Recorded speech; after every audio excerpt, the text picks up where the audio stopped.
All right, guys, welcome back to part two of the Building a Strong Medical School Application series. And we are going to talk about how to craft a compelling personal statement. This is your opportunity to express yourself. Tell us who you are. You know, obviously, in the last video, we talked about grades, right? Grades, GPA, clear cut important. But let me tell you now, once you get past the little hump of the grades, you've got your ticket entry to get accepted, right? You now need to pass the next check, which is going to be your personal statement. Your personal statement has to be personal. It has to come from the heart. It has to be something that lets us know who you are, what experiences you've been through, why you want to become a physician. It gives us an inside look to who you are as a person, right? And how your mind is thinking and where your mind is at currently, honestly. I think of these personal statements as you pretty much telling me what is so interesting about you that I need to know more, that your story needs to be told. Other people need to hear of you more. What about you sparks this interest in this new generation of incoming physicians? That's what the personal statement is. And a lot of people sleep on it. You cannot sleep on this statement, right? This statement, it may just seem like a simple, silly paragraph that says, oh, this is who I am. Yes, it does do that, but it's so much more. Your personal statement, honestly, differentiates you from everybody else. People always think, if you have the best grades, you're gonna be so different and stand out. Honestly, let's be real. Everybody who's applying to medical school, or at least most people who are applying to medical school, they already have good grades. You're not gonna apply to medical school with bad grades. I mean, granted, some people do, but they have good reasons. Whatever the reasons are, I'm not too sure. I'm not even gonna get into that. But most people who apply to medical school are smart, right? They already have a lot of knowledge. They're not going to be applying knowing that their grades are super, super low. No. And you may be the smartest person in your friend group, but check someone else's friend group, another's friends group, another's friends group. You all are going to be different. And if you go to different schools, you're also going to be different, right? People applying to medical school are coming from different areas of the country. You can't, it's impossible to really compare yourself, to be honest. And at the end of the day, two things, right? Everybody's school is different, right? So you might have a GPA that's really, really high because you had a professor that was, quite frankly, really, really, really easy, right? Or your GPA is really, really, really, really, really high, and you had a really, really hard professor. So you don't really know, right? And secondly, the GPA has a cap, right? The highest GPA you can technically have that we really look at in medical school is really 4.0, right? And so because there's a cap, there's no way to differentiate your 4.0 from someone else's 4.0, your 3.8 from someone else's 3.8. And we've also realized because the schools are different and the professors test differently, there's no way to say that someone with a 3.6 GPA isn't as smart as someone with a 4.0. The 4.0 person could have just had a easy professor, and the person with 3.6 might even be smarter but had a harder professor. So you really don't know, right? And so that's where your personal statement gets in.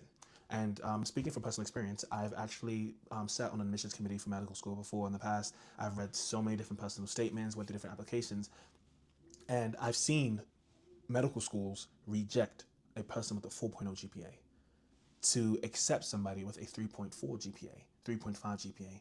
And really, the deciding factor, honestly, was the personal statement. It's what they wrote in that statement.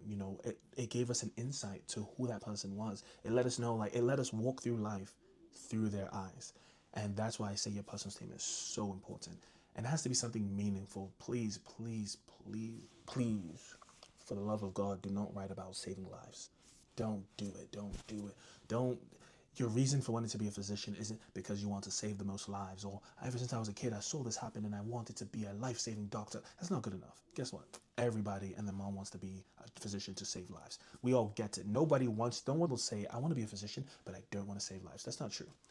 I mean, maybe in some contexts it might be, but the point is, people are not saying that, right?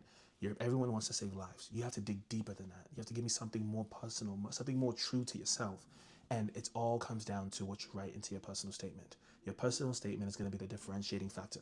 So think about it this way: when someone is interviewing, right, or reviewing applications, they're not seeing one application. They're not even seeing 10 applications. They're not seeing 20 applications. They're probably seeing 50 to hundreds of applications over and over and over again. So think about it. If I've read, say I go spend a whole morning and I read through 40 different applications, am I going to be able to tell your name? If someone says, hey, Femi, what's going on? How are you doing? I'm doing good. I just finished reading 40 applications. Okay, who did you like out of the applications you read? I'm not going to remember your name unless I write it down. If I write it down, I might not even remember why I wrote the name down, right? But what I'm going to remember is the story that you told me. I was reading an application one time and somebody was telling me about them being on like a soccer team, and they were like they weren't the captain, they were like a bench player, etc. And they were like talking about the heart that they had and what that moment let taught them, you know, how they grew from being a soccer player, and honestly, and how they grew from being a bench warmer as a soccer player, right?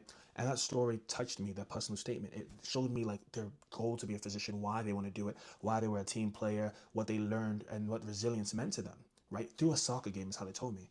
And so when someone asked me how was that, I said, oh yeah, soccer player dude. What do you wait? What? Who's soccer player dude? Soccer player dude. I couldn't remember the person's name, but I remembered that they were a soccer player. And so I'm going through the application trying to figure out. I'm looking for the soccer player because I can remember that. That soccer player guy stood out to me, right? Another person was talking about, you know, their quinceañera and how like what they learned somehow. They telling these people are telling me interesting stories is what I'm trying to say. All these interesting stories, and I remember the personal statements by the interesting stories, and how that quinceañera story was talking about how, you know, coming from a different country, having to learn and navigate through this American health system, you know, family members, blah blah blah, etc. It just was very compelling and it touched me, and I remembered it as the quinceañera story. So when I'm looking through applications, I'm going to find the person with the quinceañera, and that's all that stuck in my mind. So I might have read through 40 applications, but what applications did I actually remember? The personal statements that had true meaning.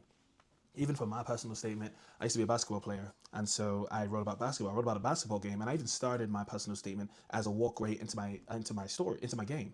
My introduction was I'm narrating the scenes like a live game of a basketball game that I was playing. Oh, he passes the ball. It's the championship. You know, 5 seconds left of the game. He inbounds it, shoots it, scores, etc. Like that's how I'm talking about it. So when people, I found out later when I actually got accepted to the medical school, they were talking about, oh yeah, the guy with the basketball. You know, he had the championship game. That's how they remembered. So your personal statement needs to be something personal. Needs to be something. Now, obviously, you don't have to do sports. It can be anything. I told, you know, so I do actually do tutoring for like personal statements and application review, all that stuff. And I was telling somebody who they was like, I have nothing interesting to write, da da da. And I'm looking through the other parts of the application. I'm like, you said you're a cook though, you know? Like, yeah, you know. I was like, but not professional. She's like, I'm not a professional cook. You know, I just do, you know, bake offs with my families, at, you know, during the holidays and whatnot. I said, okay, well, why not you write about that? He's like, why would I write about cooking? Why not? Cooking is who you are, right? It's personal, right? Did you ever get a lesson about cooking? She's like, I mean, not really. Well, there was that one time that what's the name had an anaphylactic shock after eating it, didn't realize peanuts. Write about that story. Did that story motivate you? It kind of motivated. Yeah, actually did. Now that I think about it, because after that I went to the emergency room and I saw how quickly they were moving. I got the rush and then, ma'am, this is what you write in your personal statement. This, the rush you got, the blood feeling, what made you want to. This is what you write about. Obviously, you know, not every. There's more. Usually, for all of us, there's more than one reason in which we want to become a physician. No one's saying you have to write about just one reason, right? Or any of the reasons that you happened when you were a kid. Any reason is good enough. Just make sure that this story is true to yourself. It's compelling and it shows your passion for the actual career of medicine.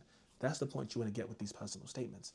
So it's really, really, really important to do that. And one thing I will add is that when you're making your personal statement, walk us through these moments. Walk us step by step, play by play to what led you to realizing that being a physician is what you want to do, right? Walk us through the emotions felt.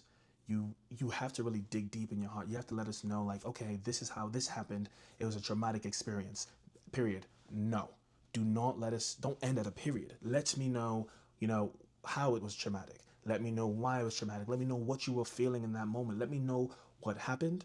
Let me know what you learned from that experience, and let me know how that experience is going to play into your life moving forward. I need to know all of that stuff. And most importantly, let me know how you're feeling through this experience, okay? Because all this personal statement is going to do is get me a better insight on who you are as a person. Something that your GPA or your grades can't really tell me. Something that no matter how many experiences you have, how many volunteer hours, how many your letters of recommendations, I can't really tell. This is your only opportunity. Well, not only opportunity. This is one of your few opportunities to speak in your own words and have complete creative control of what you tell me. And you need to grab my attention sooner rather than later. Your next opportunity of getting this is going to be during your interview. But you get to freely text whatever, you know, experience you want. Think of it as like the highlight. You know, if you everyone close your eyes and think of that, you know, that Kodak moment, that picture perfect moment that you said, this is why I'm going to be a physician. This is why I'm meant to be here, why I'm meant to do this. That's the story. That's the moment you talk about, okay? And it can honestly be anything you want. Just find a way to relate it to medicine, because it's always a lesson that can be applied to medicine that we can learn from anything, okay? You just really need to figure out what that skill is. So once again, this part of the series is about creating that crafting that compelling personal statement. And that's what you need to talk about. It's not even so much what you talk about, it's how you talk about it that's really going to touch us. And really, really, really try to think of something that's different. Remember, do not mention saving lives, because everyone says it. If you're going to mention saving lives, put that, in the fine print somewhere down the line. But really, the bulk of your essay, the bulk of your personal statement needs to be this one moment, this time period that is so true to yourself. Because at the end of the day, a lot of us who are interviewing you or reading your personal statement, we don't really know anything else, right? We're not looking. A lot of schools nowadays, they switch to like blind interviews, blind reviews, where we're not necessarily looking at your GPA, your extracurriculars, etc. So we won't really know these things at the time of reading the personal statement until unless you bring it up in your statement, right? You don't have to harp. I know I've seen out of essays or statements in which people are like harping on, oh, I did bad chemistry this year, or freshman year was a bust for me, junior year was so terrible because XYZ. You can quickly, briefly manage it, but no more than 2 sentences. Do not spend more than 2 sentences putting yourself down and making up for an excuse or mentioning stuff that we can see in your resume or in your other parts of your application. Personal statement focus on you, okay? We want to look at you and read this statement and say, I have a really good idea of who this person is, and I want them at my school. I want them to be my physician should I ever need one. That's what your personal statement should be. Something unique to yourself, something that motivates you and shows why you are personally fit to be a physician. All right, guys, I think I'm going to stop this video right here. Once again, like, comment, subscribe to the channel. Share this video to anyone you think it might be beneficial to. And honestly, if there's any questions that you guys have personally, I forgot to mention it in the last video, just drop those down in the comments. I'll be happy to answer it. Any video ideas, let me know. I'm trying to get this, these series, pumping them out, get them going, because at the end of the day, this is kind of what I wish I had when I was a pre-med student. I had to like Google a bunch of different things to figure out, from random like forums, is this true? But having a face, to talk to somebody about it makes it definitely a little easier. And then now it's 2025 right now. We have so many different methods and modes to like contact people. So I'm on pretty much Finish Your Boss on all socials. Feel free to shoot me a message at any point in time, and I will try my best to help out. I'll see you guys in the next part of the series.